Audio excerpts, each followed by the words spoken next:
আসসালামু আলাইকুম সবাইকে। সবাই কেমন আছেন? আমি বেশ ভালো আছি। আমার ছেলে গ্রামে গেলে ভীষণ খুশি হয়, ছেলে মেয়েগুলো।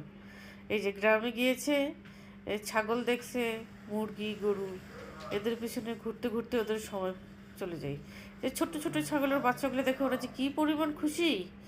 তার সাথে আমার ভাইয়ের মেয়েটাও, এটা তো এগুলো দেখে নাই কখনো। হঠাৎ করে গিয়েছে, যাই দেখে একরে বাপ, ওখান থেকে তাকে নড়ানোই যাচ্ছে না। এত বলি যে মা চলো, বাসায় ছিল না, ও ছাগলের বাচ্চা দেখে ওদের পিছনেই দৌড়াচ্ছে। আমার মেয়েটা ছোটোবেলায় আরও ছিল পাগল, এখন একটু বুঝে ছেলেটা। এই যে তাদেরকে নড়ানোই যাচ্ছে না, যে দৌড় দিয়ে দিয়ে ওই ছাগলের বাচ্চাটার কাছে যাচ্ছে। মামাকে ধরে নিয়ে গেছে, দেখো দেখো ছোট ছোট ছাগলের বাচ্চা, এই যে ছাগলগুলোকে আদর করে দিচ্ছে।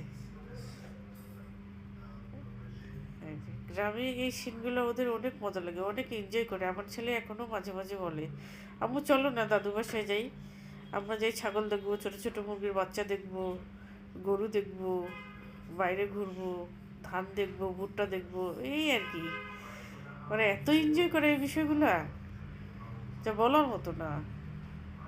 এই ছাগলের ওই যে ঘাস নিয়ে এসছে, ওগুলো খাওয়াচ্ছে, আর একটা একটা করে টুকটুক করে মুখে দিচ্ছে, আর ও খাচ্ছে, খুব ভীষণ খুশি হচ্ছে ওরা। বিশেষ করে আমার ভাই মেয়েটা, ওটাও খুব খুশি হচ্ছে, পিচ্চিটা।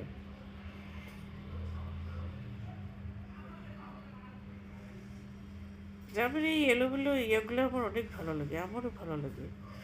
যদিও আমি গ্রামের মানুষ না, শহরের মানুষ, কিন্তু গ্রামে যখন যাই না, তখন বেশ ভালো লাগে। আমরা যখন আগে থেকে বাবার বাসা থেকে দাদু বাসায় বেড়াতে যেতাম, তো এই দৃশ্যগুলো দেখলে আমারও ভালো লাগতো। এখন দেখি আমার ছেলে মেয়েগুলো একই অবস্থা, তাদেরও ভালো লাগে এগুলা। যে আমার ভাইয়ের সাথে বলে চলো বাবা তোমরা চলো না, ওরা কিছুতেই নড়বে না, ওগুলোর সাথেই খেলা করবে, বেশ এনজয় করছে ওরা।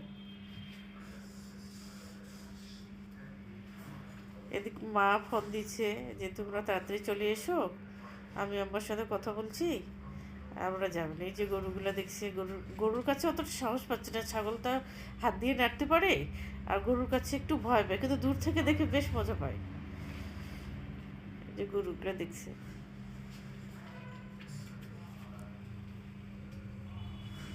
গত রমজানের ঈদে গেছিলাম দাদু বাসায়, তখনকার এগুলো কিছু ছবি ছিল, তো ভালোভাবে একটু শেয়ার করি, মেমোরিতে ধরে রাখি। আমিও মাঝে মাঝে ভালো লাগবে দেখলে।